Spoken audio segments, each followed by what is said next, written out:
Bienvenidos, bienvenidas, estamos contentos de recibirlos en nombre de Betel, en nombre de Tzavta. Vamos a dar el comienzo a este espacio. Parece que estamos frente a dos escritoras que no necesitan de mayores preámbulos ni presentaciones. Alicia Duhovne Ortiz, autora del libro Andanzas, que va a presentar junto a su colega y amiga Ana María Shua. Las andanzas, pensaba Alicia, tienen mucho que ver con un atributo particular y fundamental de la experiencia judía del mundo, que algunos llaman errancia, ¿no? Que vos decidiste en el libro denominar de otro modo. Porque en ¿Por qué? errancia soy solamente errar, pero no está, falta el elemento de aventura en errancia y da la sensación de alguien que anda medio perdido. Entonces, Andanzas tiene también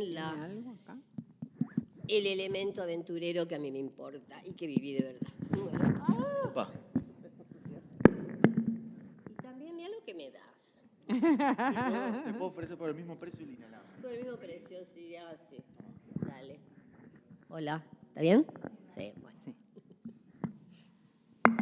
Ahora podés continuar. Y por el mismo precio también.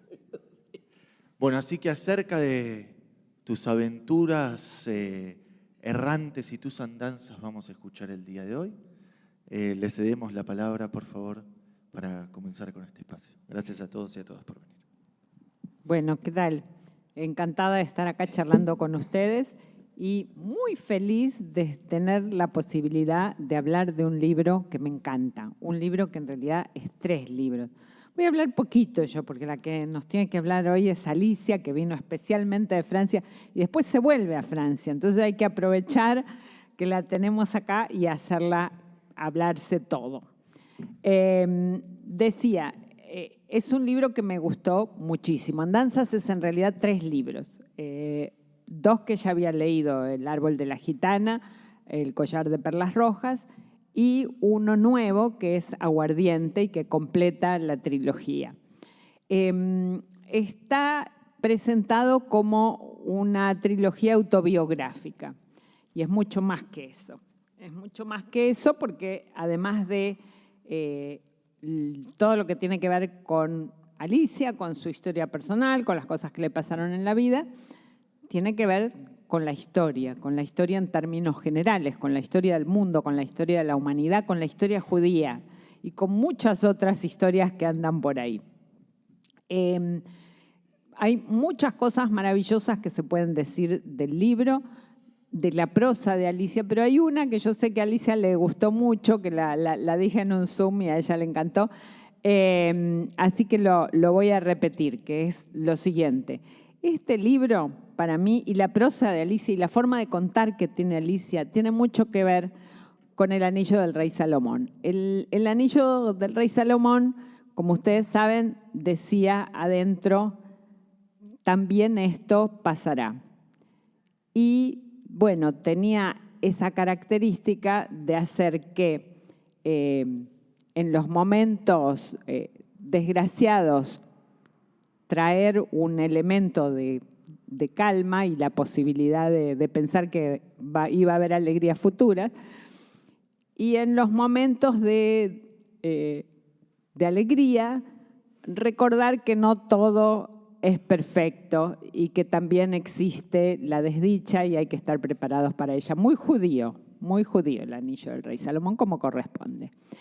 Y lo que tiene la prosa de Alicia es que, bueno, cuando ella está contando algo muy trágico, muy duro, muy terrible, le pone, sin embargo, un elemento de humor que nos hace reír, que nos divierte y de repente nos obliga a reflexionar, porque decimos, bueno, caramba, nos estamos riendo de esto que en realidad es tan trágico, tan duro, tan terrible y sin embargo, de alguna manera Alicia nos hace reír.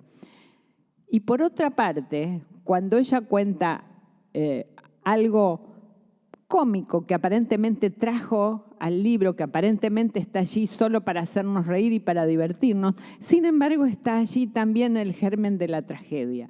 es la copita que se rompe en un matrimonio, ¿no? Para recordarnos la destrucción del templo.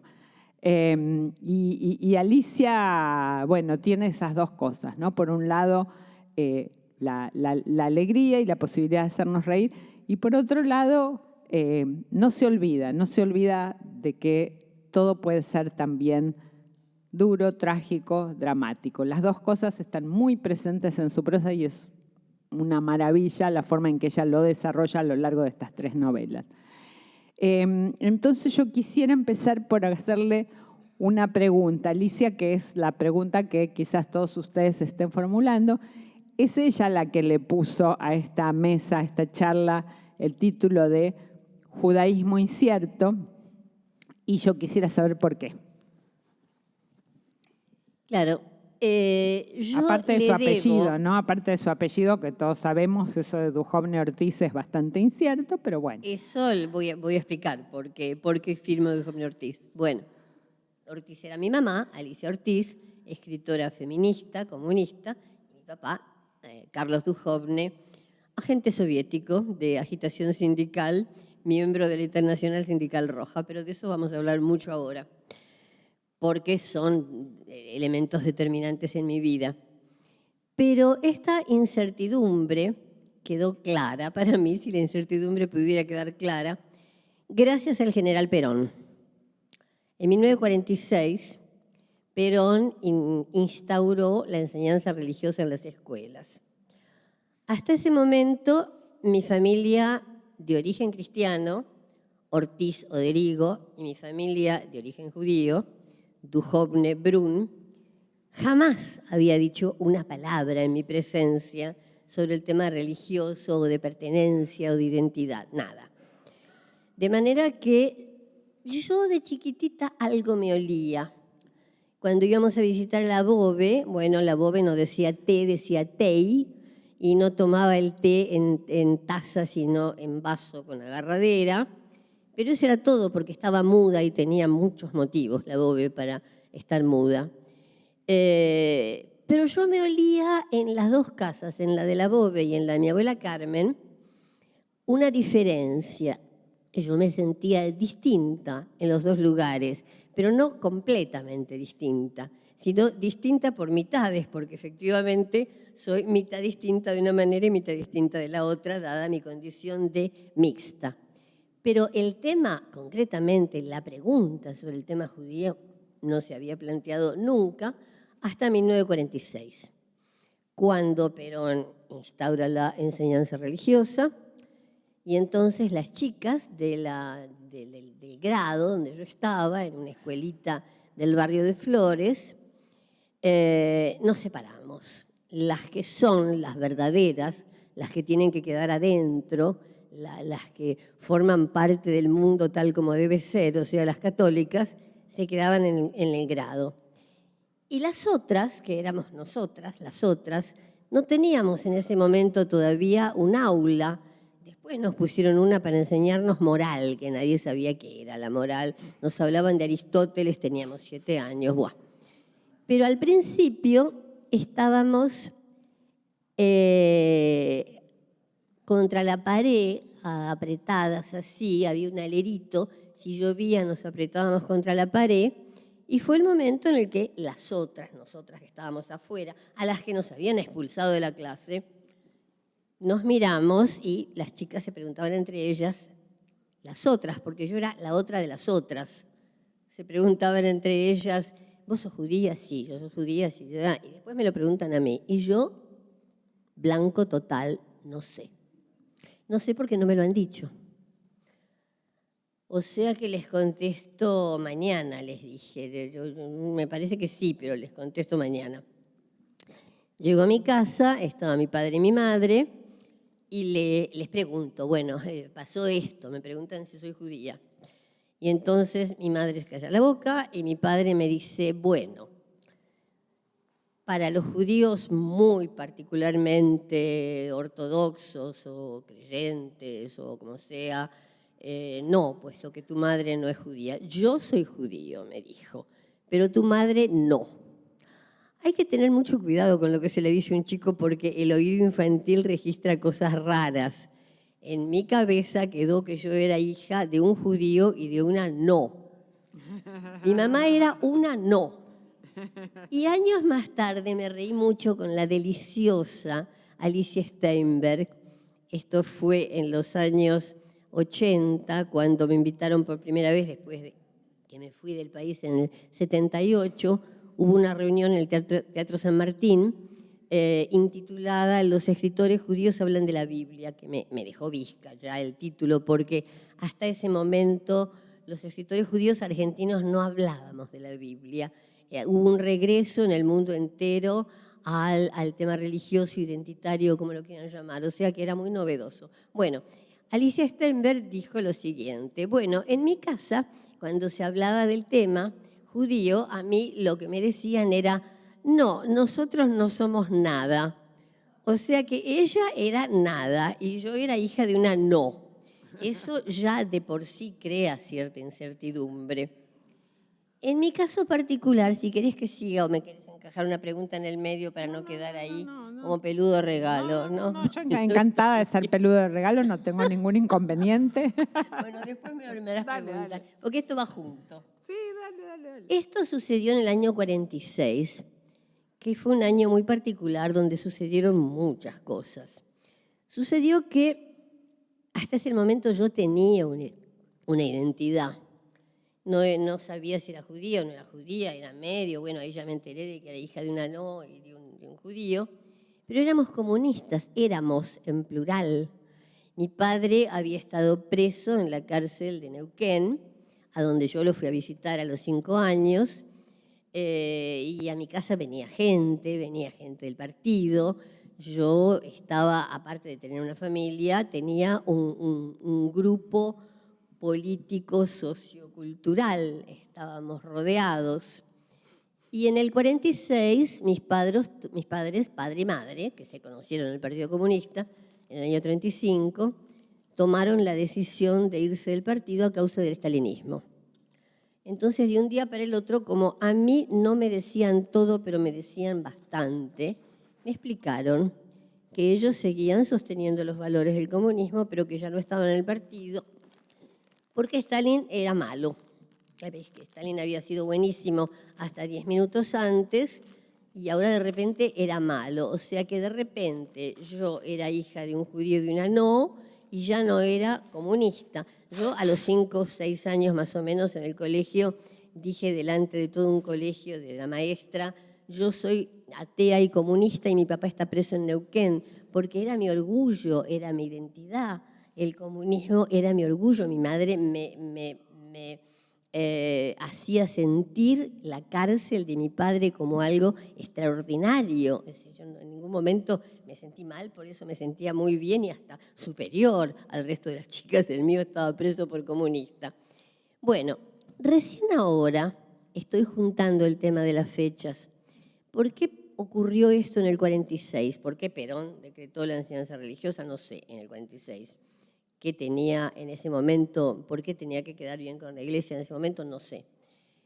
Pero ¿por qué mis padres justamente en el 46, pioneros de la disidencia, cuando todavía los comunistas no se iban del partido porque Khrushchev todavía no había pronunciado su célebre discurso en el 20 Congreso diciendo lo que dijo sobre Stalin? ¿Por qué en el 46? Yo me pregunto si mi padre, que había estado tan adentro de los acontecimientos del Partido Comunista, hasta el extremo de que fue miembro fundador a los 14 años, en 1918, el Partido Comunista Argentino fue el primero de América Latina, todos los demás fueron fundados en los años 30. Bueno, mi padre era un pibe y estaba con el grupo fundador y después en el 23 se fue a Moscú a vivir en la casa de su primo Ben-Zion Duhovne, presidente del Banco Central de Moscú,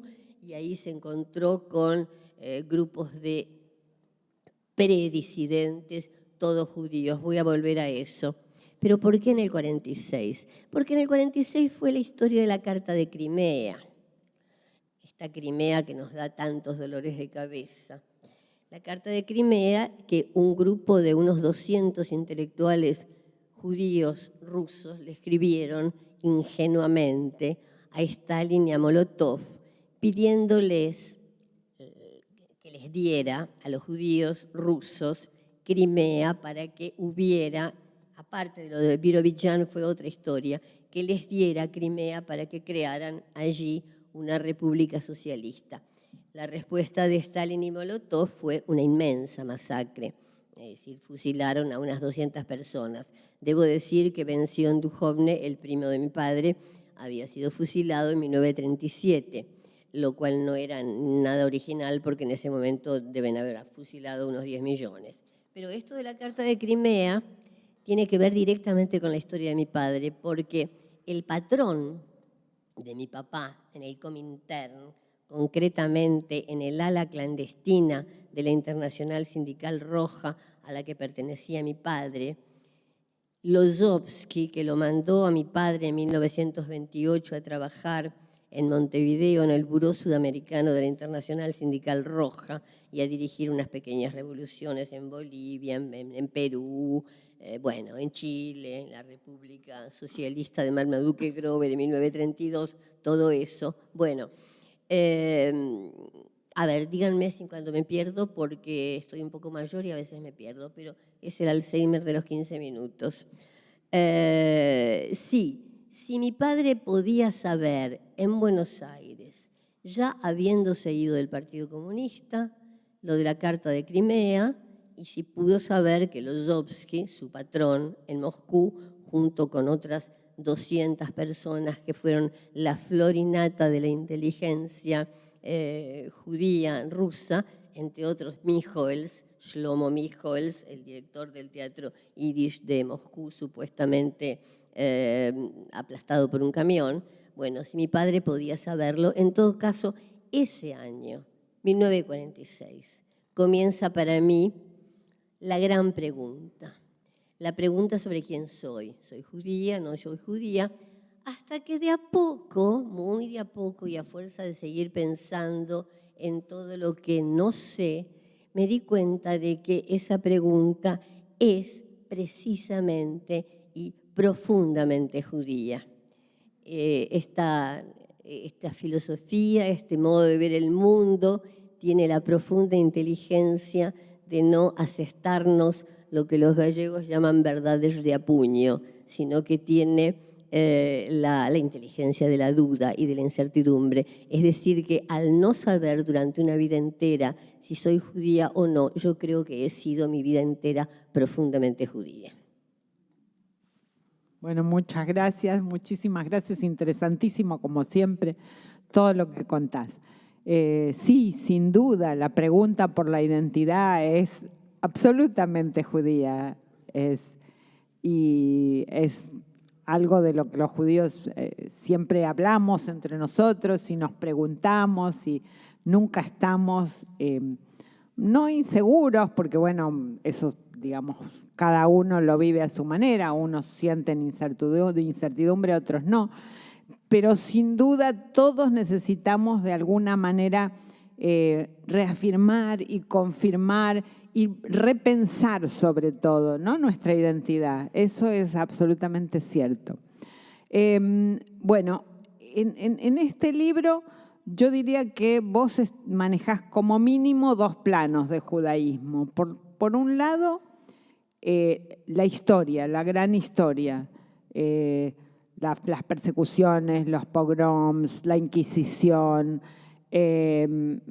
todas las miserias y grandezas de la historia judía, el comunismo, las migraciones. Y por otro lado, tu historia personal, la historia de una mujer joven que está constantemente preguntándose acerca de su propia identidad y acerca de su judaísmo.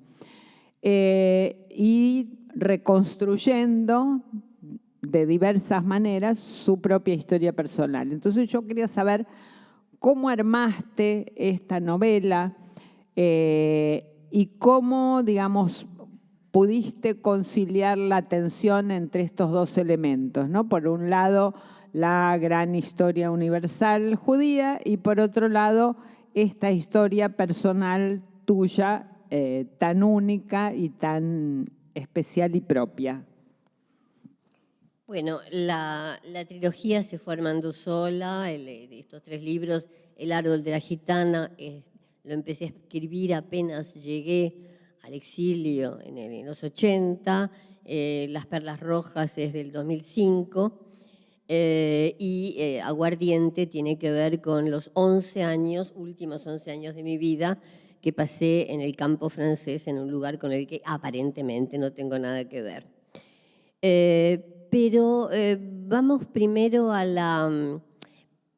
porque primero uno tiene que ver quién es uno mismo y después, si tiene ganas de ir más allá, se pone a tratar de estudiar historia, por ejemplo, a ver qué es esta historia en la que vino a aterrizar sin comerla ni beberla. Bueno, como todos nosotros.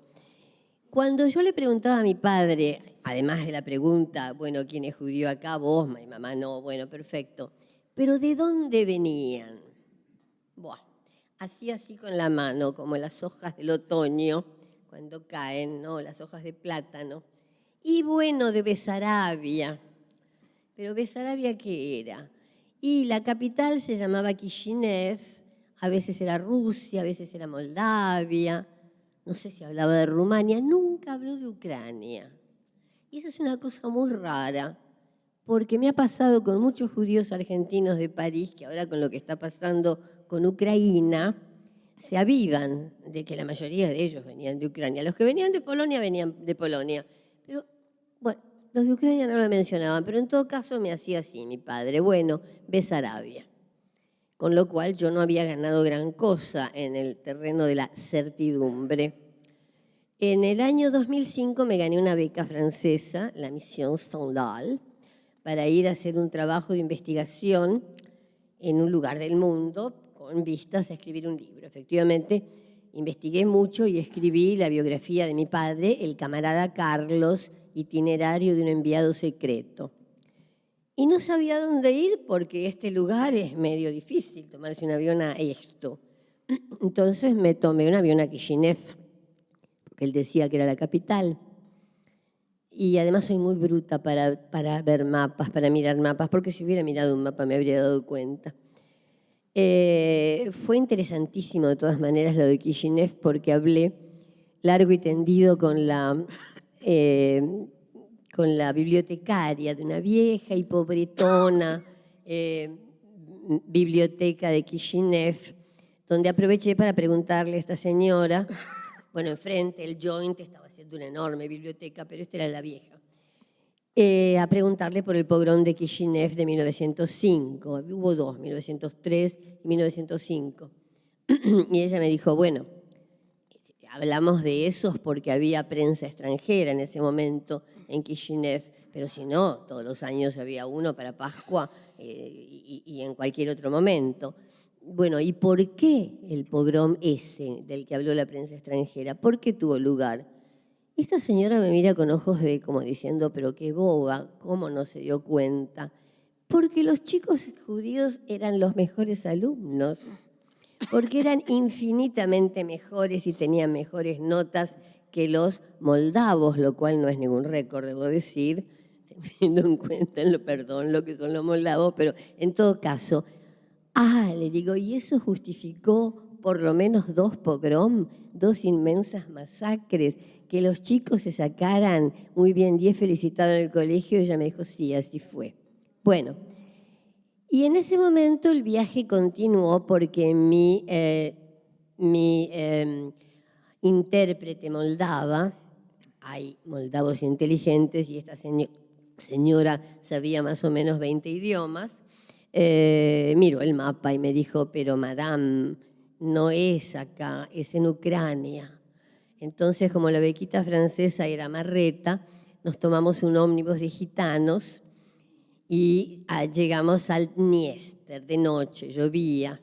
Yo había encontrado en internet al señor Abraham Kaplan, director del Museo del Holocausto de Mogiliev-Podolsky, porque eso sí de pronto me fue llegando, no era solo esto. El pueblito se llamaba Kurilovich y la ciudad más grande al lado, Mogiliev-Podolsky. La región es Vinnytsia.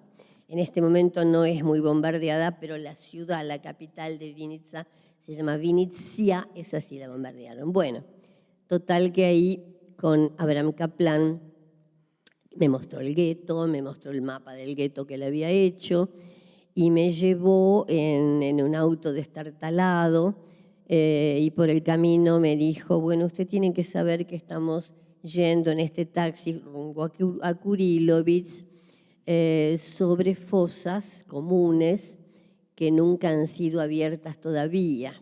Esto era en 2005. Un año después, un cura francés, el Père de Bois, hizo remover esas tumbas, esas fosas comunes, a donde fueron a parar los judíos de todos los pueblitos. Los de Mogiliev-Podolsky murieron en el gueto de la ciudad, Mogiliev-Podolsky, y los de los pueblitos murieron en esas fosas, incluyendo, por supuesto, a los Dujovnes y Brun, que habrán quedado en Kurilovich. Antes de salir para ese viaje extrañísimo que me llevó también a Moscú a buscar en los archivos de la Internacional Comunista, yo me encontré en París con un grupo de judíos rusos que me dieron dos respuestas extraordinarias también. Uno de ellos me dijo, pero no busque tanto tampoco Besarabia, porque Besarabia nunca fue un lugar, era un estado de ánimo. Entonces, claro, tomarse un avión a un estado de ánimo, que es el lugar donde uno está siempre, no necesita irse a un aeropuerto para eso. Y las chicas rusas, judías, que estaban en esa reunión, yo quería saber algo sobre lo que estaba pasando en Rusia en ese momento, me miraban con los ojos redondos y me dijeron, pero usted no va a poder hablar así en Moscú ni en San Petersburgo. ¿Cómo que no voy a poder hablar así? No, usted habla abiertamente de su judaísmo. Eso en Rusia no lo puede hacer. Y estamos hablando del año 2005. Bueno, me parece que ha llegado el momento de que me hagas alguna pregunta. Bueno, la verdad es que en este libro hay tantas cosas interesantes, ¿no? Que tengo un montón de preguntas para hacerte, pero tengo una en particular que a lo mejor les interesa a todos y a mí me despertó mucha curiosidad, que es el tema del judaísmo de Colón. ¿Qué nos puedes contar acerca de eso? Que está bastante desarrollado en el libro.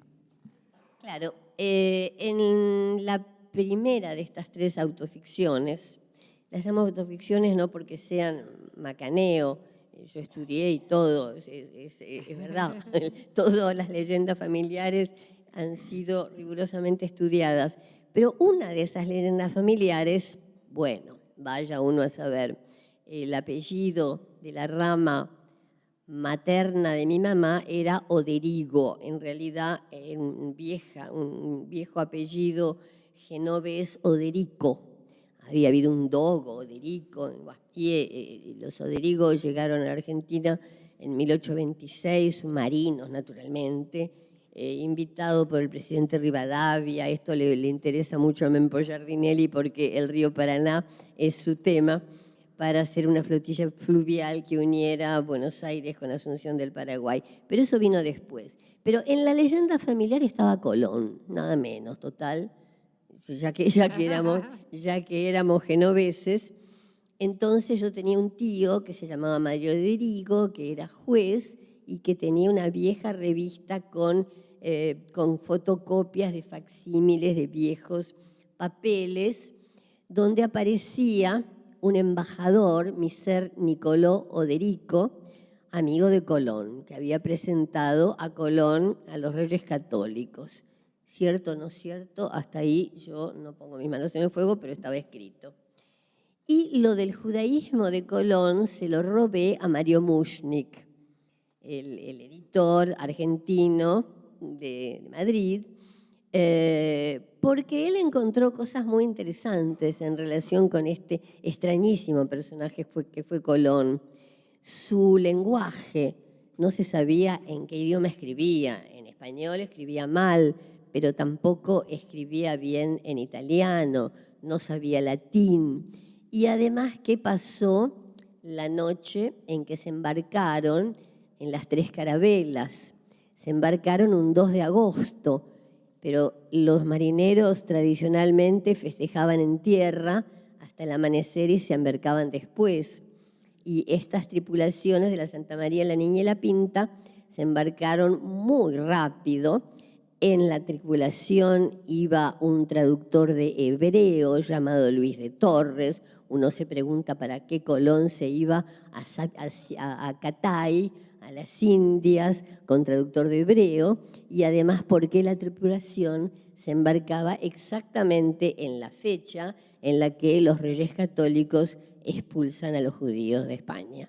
¿Está contestado? Sí, bueno, para empezar, ¿no? Les recomiendo intensamente que lean el libro y se van a encontrar con muchos otros elementos muy fascinantes acerca del posible judaísmo de Colón. Y ahora vamos a dar un salto de unos 400 años. Y hay otra parte, una escena muy particular de tu libro que a mí me impresionó mucho, que es ese momento, porque hay que aclarar además que Alicia, además de ser una gran escritora de ficción, es también y ha sido toda su vida una gran periodista. Y en un momento dado te pidieron que vayas a conversar en un asilo, un geriátrico en Francia, ¿no? Donde había una cantidad de sobrevivientes de Auschwitz. Sí. Y entonces Alicia cuenta que, bueno, que en ese momento ella sintió que esa gente ya no tenía palabras para contar lo que les había pasado, que esas palabras se habían deshidratado, se habían deshecho en medio de la indiferencia general. Ya no hablaban de sus historias porque sentían que a nadie les interesaba.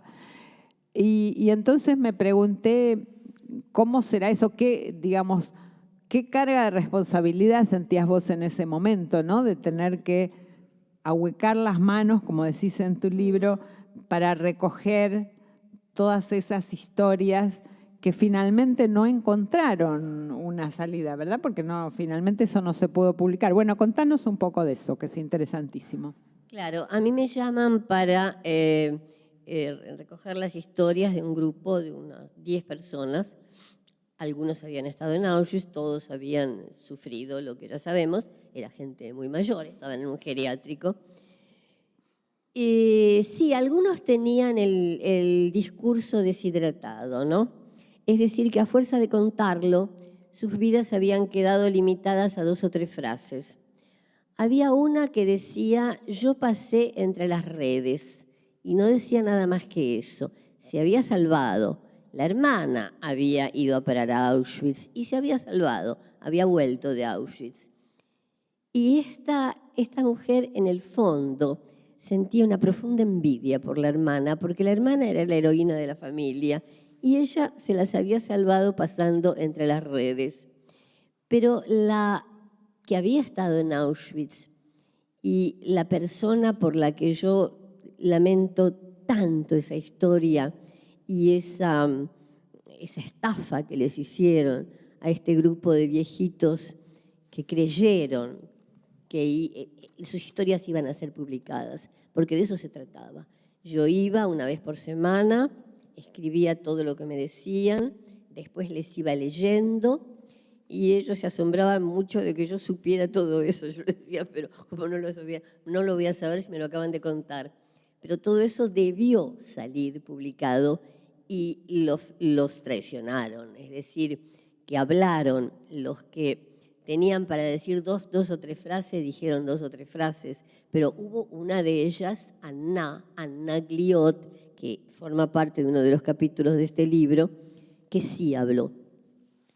Y habló porque creyó en esta institución, pensó que por fin lo que había vivido iba a ser publicado en un libro, porque ella arrastró toda su vida en Nagliot otra pregunta, otra incertidumbre infinitamente más aterradora que la mía. ¿Por qué se salvó? Muchos se salvaron de Auschwitz y se sintieron siempre muy mal, muy culpables, porque los otros habían muerto. Sí, decía, sí, ya lo sé que eso ha pasado, pero es que yo me salvé 8 veces y las 8 veces me salvó un nazi. Entonces, nunca he terminado de entender por qué la historia de Anna cabía en 8 soldados nazis que en el momento en el que, por ejemplo, unos la agarran para hacerle rebotar la cabeza contra una pared como una pelota, viene alguien y la saca.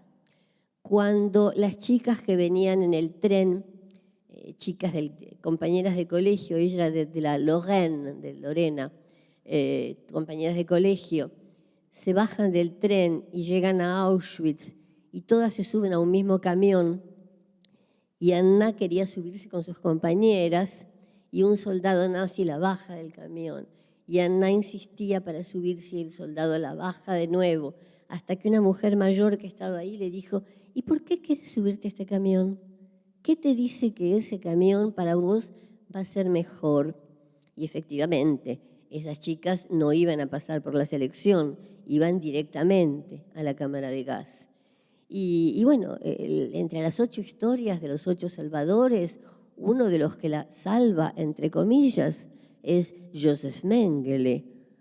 Anna está en la fila de la selección, la obligan a desnudarse, es invierno, pero su ropa está tirada en el suelo. Ella tenía 15 años y era una grandota, hermosísima, rubia, de ojos azules, fortachona. Por eso la eligieron para trabajar. Y Mengele se da cuenta de que ella despacito va buscando su ropa para cubrirse porque le daba muchísima vergüenza. Entonces Mengele la agarra, la tira sobre la nieve y le pega, le pega, le pega. Anna siempre decía 3 veces me pega.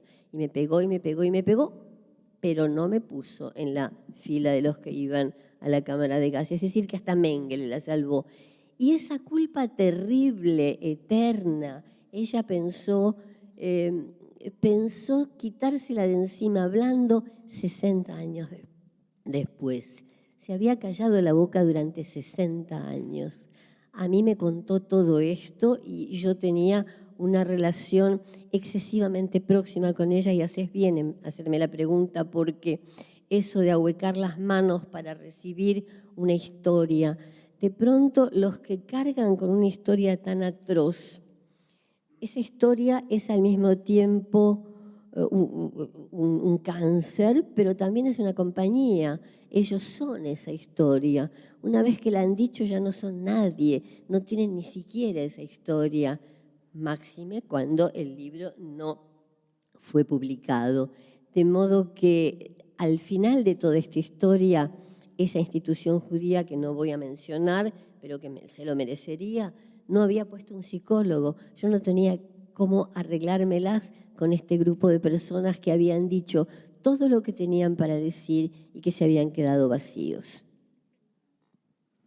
Tremendo. Muy, muy, muy impresionante.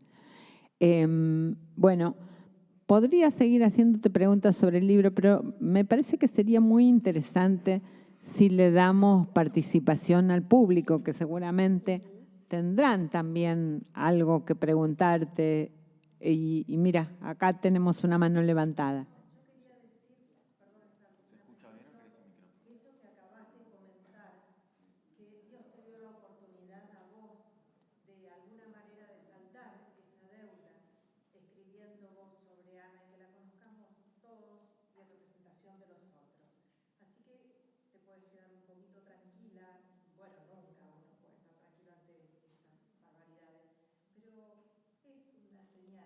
Vos estás cumpliendo con eso que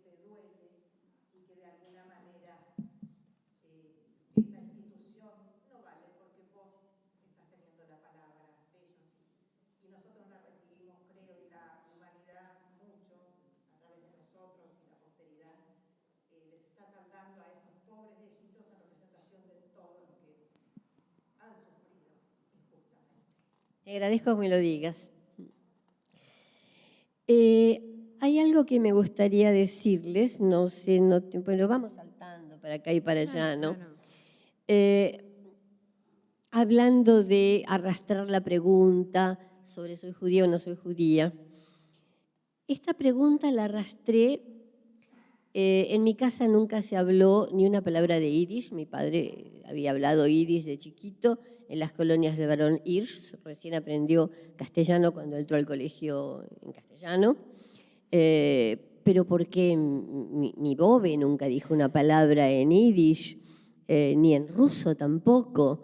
En mi familia no había absolutamente ni una palabra, ni un objeto que designara a esta familia Duhovne Brun como judía. Recién la encontré y fue una maravilla para mí en el Museo de las Colonias de Villa Domínguez, porque ahí había un pupitre de escuela. Mi abuelo, Samuel Duhovne, llegó a las colonias de ahí, de Colonia Carmela, y nació mi padre como maestro de escuela. Duhovne quiere decir espiritual.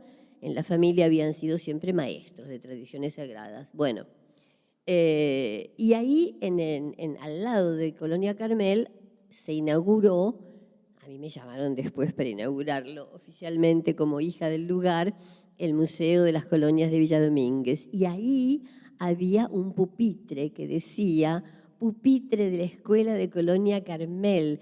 Ahí había enseñado mi abuelo Samuel Duhovne, y ahí por fin encontré en algo que tenía relación directa conmigo, con mi familia, un Maguen David esculpido en la madera del pupitre. Y era como decir, bueno, era cierto, porque si uno no tiene una Hanukkah, yo ahora tengo una. Ahora les voy a explicar por qué tengo una Hanukkah. O un Maguen David. De repente hay alguna cosa en mi casa que uno entra y dice, bueno, la persona que vive acá es judía, pero nunca lo hubo en mi infancia y en mi adolescencia. Bueno, y llegó un momento en el que, después de no haber oído una palabra de yiddish jamás en mi vida, ni de haber escuchado una canción yiddish, que son las que ahora me resuenan en la espalda y no en el oído, hasta tal punto, y en la piel, me erizan la piel, son las que me gustan más. En los años 60 hubo una gran movida entre la juventud intelectual judía argentina a favor de Israel. Yo tenía amigos que iban a Israel, aquella Israel, la de los pioneros, y yo me empecé a interesar mucho y empecé a ser aceptada en el mundo intelectual judío de Buenos Aires. Trabajé en la revista Raíces de la Sojnut. Acá está Perla Sne, que es la hija de Simcha Sne, que fue el director de esa maravillosa revista.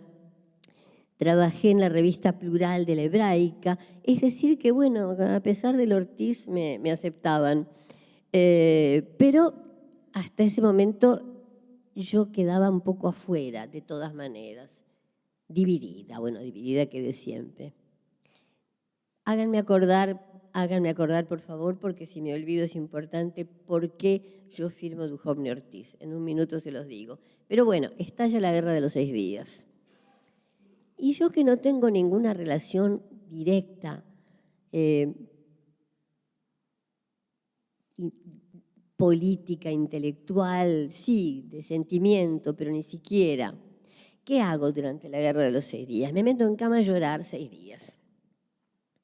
Y en ese momento mi padre, que nunca había tenido una conversación conmigo sobre el tema judío, mi padre, que como comunista había creído, pobre, que el comunismo iba a solucionar todos los problemas del pueblo judío, y que se asombró mucho al llegar a la casa de su primo Benzion Duhovne en Moscú, cuando vio que su primo estaba rodeado exclusivamente de comunistas judíos, se dio cuenta de que el tema existía y de que la Unión Soviética no lo estaba resolviendo.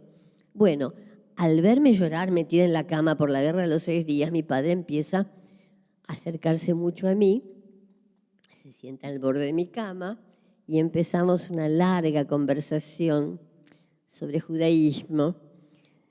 que es probablemente lo más importante que me pasó, haber podido hablar con él de eso, y probablemente para él también debe haber sido de lo más importante. ¿Por qué él no habló nunca conmigo de eso antes? Yo no sé, no me puedo dar cuenta de si él pensó que eso podía herir a mi madre o molestarla. En todo caso, ¿por qué me llamo Duhovne Ortiz? Porque mis padres, que se habían quedado absoluta y totalmente solos cuando se fueron del Partido Comunista. Cuando quiero decir absoluta y totalmente, quiero decir que nunca nadie más tocó el timbre de la puerta. Los ex camaradas los consideraban apestados y traidores. Yo nací en la soledad total y absoluta. Ese grupo político que me rodeaba en mi infancia no existió más. La identidad que pensé tener, yo soy comunista y atea, no la tenía más.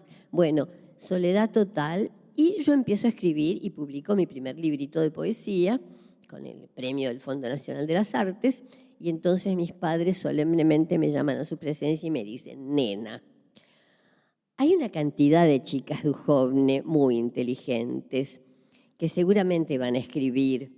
Está la hija del filósofo León Duhovne, Dalila, está Marta Duhovne, la hija de Israel Duhovne, y está Isabel Duhovne, psicoanalista. Te van a confundir con todas ellas, pero lo que nosotros queremos es que todos sepan que sos nuestra hija, porque estamos muy orgullosos. Por supuesto, les dije que sí, así que firmé Duhovne Ortiz. Tiempo después me di cuenta de que eso significaba también estarme como poniendo un sello. Yo me llamaba Duhovne Ortiz. Mi mamá era profundamente feminista. Era una militante feminista que jamás aceptó que nadie la llamara señora de Duhovne, porque ella no era de nadie. Al pedirme que yo firmara Duhovne Ortiz, me estaban diciendo, estamos orgullosos de vos. De paso, es una regia revancha para los ex camaradas, mirá lo que tenemos en la familia, y no vas a tener jamás el nombre de un marido sumado a esta seguidilla. Si te llamas Duhovne Ortiz, no te podés llamar Duhovne Ortiz Schiaparelli o cualquier otro nombre. De modo que había también en eso como un mandato que yo acepté con toda felicidad, porque todos sus mandatos los acepté con ganas. El mandato de escribir, el mandato de ser feminista. Bueno, acá venía ese. Duhovne Ortiz era mi nombre. Yo estaba definitivamente dividida en dos partes. Soy dos cosas. Lo acepté como una realidad, les di el gusto de que se sintieran orgullosos de mí, pero de paso estaba aceptando también lo que con una guiñada me estaba diciendo mi madre, vos no te vas a poner nunca el nombre de un marido al lado de esos nombres. Bueno, Alicia, ¿por qué no hablaba tu bobe? ¿No hablaba ningún idioma? ¿No hablaba yiddish? ¿No hablaba ruso? ¿No hablaba castellano? Mi abuela no hablaba porque la historia de mi abuelo fue terrible. Mis abuelos no llegaron, él no llegó como gaucho judío porque era maestro. O sea que a él en Colonia Carmel no le dieron las 300 hectáreas y los caballos que les daban a los que iban a trabajar la tierra. Le dieron una escuelita donde yo fui con mi nieta Ariana. Después quisiera hablarles de mis nietas y de mi hija. Bueno, él tenía una huertita eran 8 hectáreas en La Pampa, bueno, era una huertita. Eso en el pueblito de Curillo pues habrá sido todo el pueblito, 8 hectáreas. Pero mi abuelo era un joven sabio, así lo presentaba el barón Hirsch en una carta que él trajo. El barón Hirsch ya había muerto en el 1900 cuando él llegó, pero él tenía la carta que se la debe haber dado antes. Les recomiendo a este joven sabio que va a elevar el nivel cultural de las provincias, de las colonias.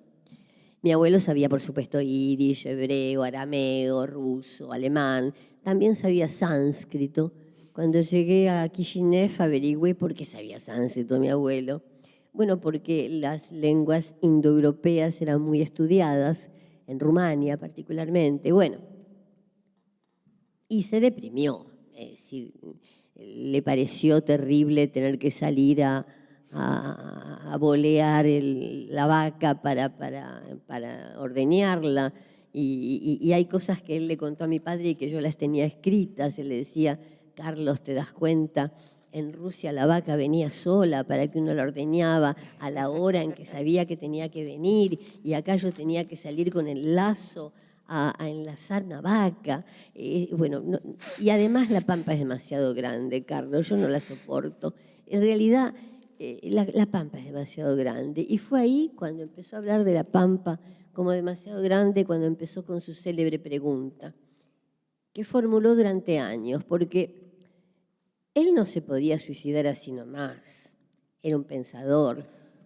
Entonces, durante años preguntó, ¿a ustedes qué les parece? ¿El suicidio es coraje o cobardía? Mi abuela, la Bobe, le contestó toda su vida, es coraje, y creo que hasta agregó despacito, y vos no tenés. Cuando mi padre volvió de la Unión Soviética, estaba en Montevideo, en el Buró Sudamericano de la Internacional Sindical Roja, y los padres lo van a visitar. El viejo ya estaba muy mal, estaba a 10 minutos del suicidio, pero se va, porque vivían en Córdoba en ese momento, se va de Córdoba a Montevideo a hacerle por última vez la pregunta a mi padre, Carlos, vos que sos comunista, decime si a vos te parece que el suicidio es coraje o cobardía. Mi papá naturalmente le contestó cobardía, que le iba a contestar un joven comunista lleno de esperanzas. Y mi abuelo se suicidó tomando cianuro. La historia de mi abuelo para mí fue siempre fundamental. Es como una historia dada vuelta, y además es una historia más de desapariciones, porque él no está en ningún cementerio, no se le pueden poner piedritas, no hay una foto de él con barba y sombrero como si la tuvo su hermano. Es decir, que hay en todo esto como una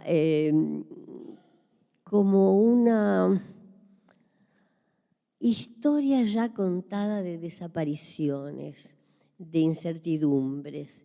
El abuelo se suicida, y es por eso que la Bobe nunca dijo nunca más nada.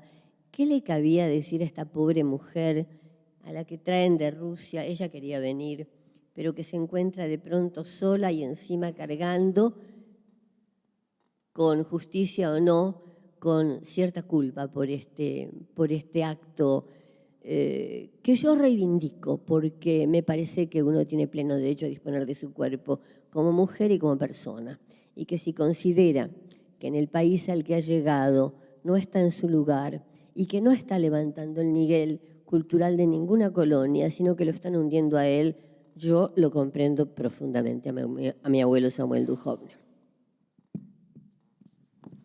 Bueno, caramba. Igual me termina de convencer que el hecho de que ella no hablara algo tenía que decir en algún idioma. Pero bueno, su idioma está bien, pero su idioma era el yiddish. Su idioma era el yiddish y el ruso. Y el ruso, claro. Pero ella estaba absolutamente muda. Claro. Después de ese trago de cianuro que se tomó su marido, francamente, ¿qué le quedaba por decir? O iba a hablar sin parar durante el resto de su vida, o se iba a callar la boca. Bueno, optó por callarse la boca. Cada uno opta por lo que puede. Así es, así es. Bueno, y seguramente que debe haber alguien más que sí tenga algo que decir y alguna pregunta para hacerle a Alicia. Sí, aquí tenemos a Eduardo Blaustein.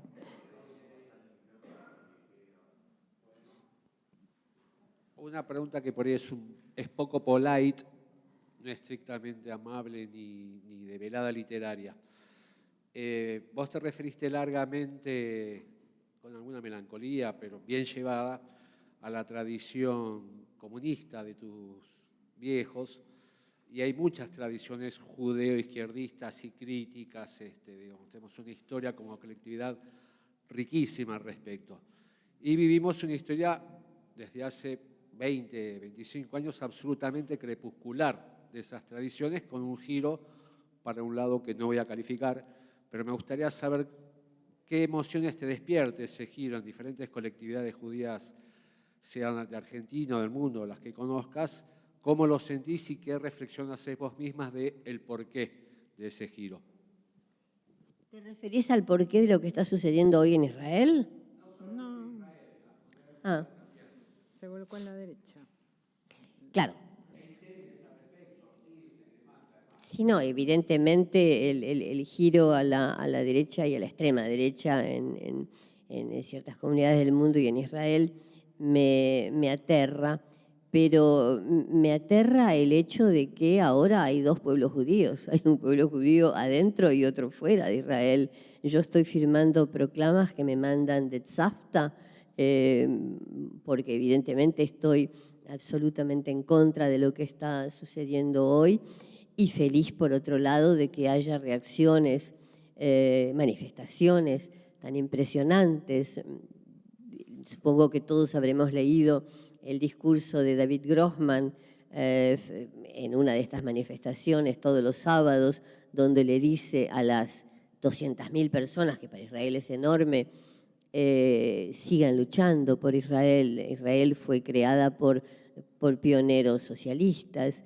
No entren en el exilio interno, no se queden metidos en sus casas diciendo, bueno, yo hago la mía. Eso de meterse en su casa y de hacer la mía, por otra parte, no sucede solamente en Israel, sino en muchos otros lugares, porque uno no sabe muy bien en quién creer ni a quién apoyar. Pero bueno, en este momento hay una reacción de judíos de otros países muy impresionante debido al fuerte antisemitismo que se vive en Francia, que más que antisemitismo hay alguien que lo ha definido como judeofobia y que tiene que ver con el conflicto árabe-israelí. Francia está llena de árabes y entonces los atentados han sido, por supuesto, llevados a cabo por franceses de origen magrebí. Y por ese motivo se fueron muchos judíos franceses a Israel. Están volviendo. Están volviendo porque lo que sucede en Israel hoy no les convence. De manera que estamos asistiendo a una especie de escisión muy extraña, para la que no tengo palabras, porque como lo estamos empezando a vivir, ¿qué podemos saber lo que va a pasar?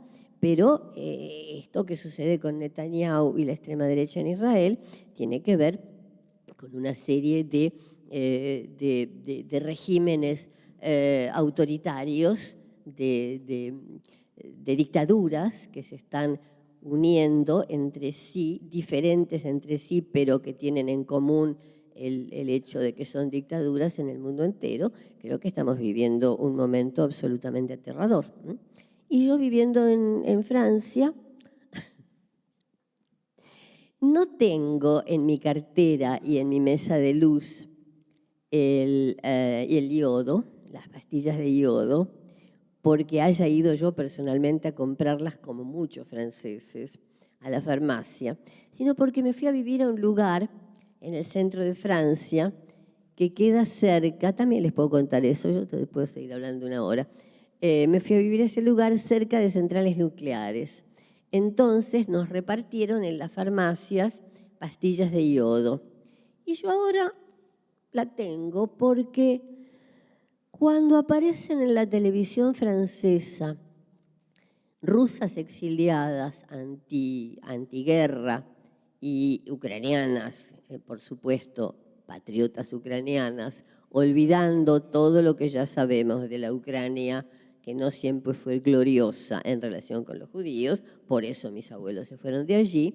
Bueno, aparecen estas personas y todos los que aparecen en la televisión francesa que se han tenido que bancar a la Unión Soviética y que saben lo que era Stalin y que ahora están viendo lo que puede llegar a ser Putin y que se lo creen. Yo creo que Occidente tiene muchos pecados que purgar. Y yo firmé una tribuna en Le Monde, nada menos que con gente como Noam Chomsky.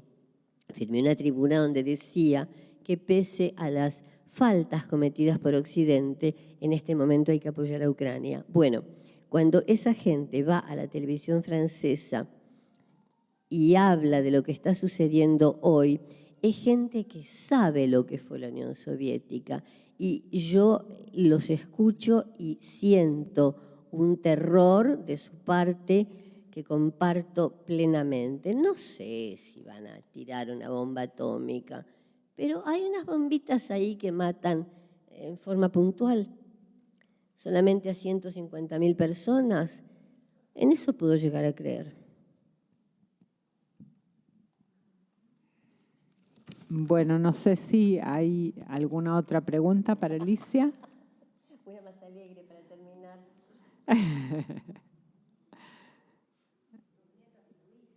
¿Cómo? Ya mi hija. Ah, sí. Bueno, porque el judaísmo es incierto, pero además es seguidor. Barato se lo hago, pero tiene que hablar con el editor.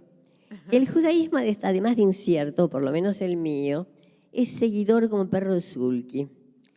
Es decir, que hay una cosa que no se termina nunca y parece no terminarse nunca y que no tiene relación con lo genético. Yo soy medio judía, ¿no? De acuerdo. Mi hija tiene un cuarto de judía, Cynthia Reid. Mis 2 nietas tienen un octavo de judías. Mis 2 bisnietos ya nada.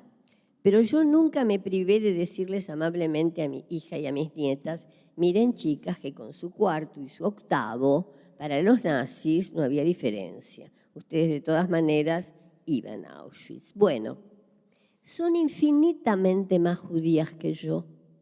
Judías de las que estudian. Porque hay una cosa que mi hija me contó, que yo lo escribí acá, porque no sabía, como ella sabe y yo no, que se llama Lulav, de Sukkot, que es un ramo formado por 4 frutos, uno que tiene buen olor pero no buen gusto, otro que tiene buen gusto pero no buen olor, etc. Eso significa el judío que estudia pero que no hace buenas obras, o el que hace buenas obras pero no estudian. Es todo un ramo formado de vegetales distintos, pero todos ellos son judíos. Bueno, eso me lo contó mi hija, que trabaja en un colegio como maestra jardinera judía y se sabe todo sobre todas las fiestas judías. Y mi nieta mayor, la menor todavía no entró, pero mi nieta mayor va todos los años porque la llaman al Museo de la Shoah a leer los nombres de las víctimas de Auschwitz. Entonces, tiene que prepararse porque son apellidos difíciles. Y además se llama Ariana Sáenz Espinosa, acaba de lanzar una editorial de arte en París, es periodista y es hija de un colombiano y una argentina. Y trabaja para una televisión cerrada, un circuito cerrado de televisión judía que se llama Academ, donde entrevista a grandes nombres de la cultura judía y tiene una formación intelectual judía extraordinaria. O sea que el judaísmo será incierto, pero es seguidor. Bueno, muchísimas gracias, Alicia, muchísimas gracias a todos ustedes por estar aquí. Y ahora es cuando tienen la maravillosa oportunidad de comprar el libro de Alicia. No se la pierdan. Bueno. Ahí está el editor. Y